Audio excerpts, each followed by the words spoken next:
On March 10th, 1959, at the Noble Linga, Summer Palace of His Holiness, thousands formed a human chain to prevent the Dalai Lama from visiting a Chinese camp, where his abduction was apparent. The Tibetan people fiercely protested the illegal occupation of their land and called for an immediate restoration of Tibetan independence. On March 17th, at 4 p.m., 2 Chinese mortar shells burst in front of the Noble Linga Palace while His Holiness was in residence. At the same time, the Tibetan people demonstrated before the Potala Palace in Lhasa. The incident forced a painful decision to leave his homeland. At 10 p.m. that night, wearing a soldier's uniform, with a gun slung over his shoulder, His Holiness and his ministers slipped out of the Noble Linga.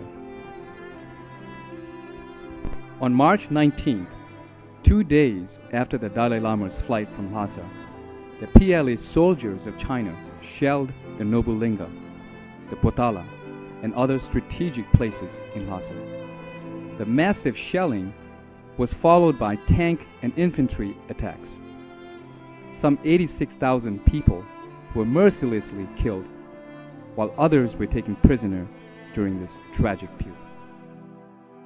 Here, Mr. Tsaron, my great-grandfather, who was the former commander-in-chief of the Tibetan army, is seen surrendering to the PLA soldiers.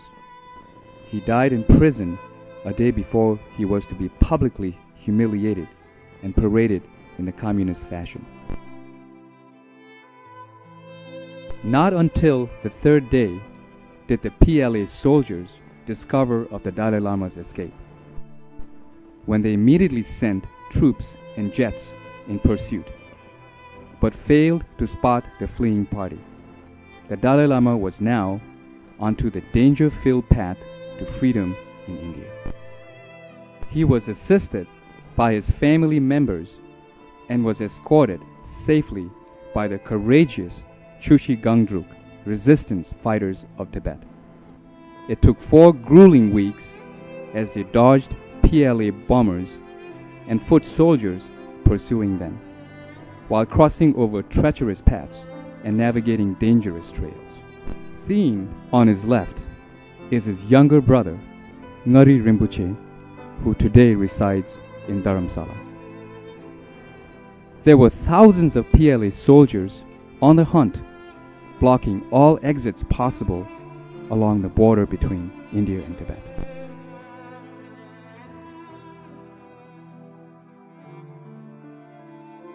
Immediately after the 14th Dalai Lama escaped in March 1959, there was a mass exodus of over 80,000 Tibetans to the sanctuary of India, Nepal, Bhutan, and Sikkim. As news of the tragic flight spread, free people throughout the world responded with expressions of sympathy. Indian Prime Minister Nehru granted asylum, assisting the Tibetan exiles with settlement camps scattered in various locations of India. His Holiness settled down with his family at the Bidla House in Mussoorie, a hill station in northern India. Indian supporters of Tibetan independence held demonstrations and conventions led by well-known Indian freedom fighters such as Jaya Prakash Narayan. Once in India, the Dalai Lama began immediate relief and welfare efforts to aid the Tibetan refugees. To best accomplish this, His Holiness summoned Tsebun Shagapa, my grandfather, to be in charge of these efforts. As the Dalai Lama's official representative to the Indian capital, Mr. Shagapa was to undertake this monumental task of resettlement and relocation of the Tibetan refugees during its most critical period in exile.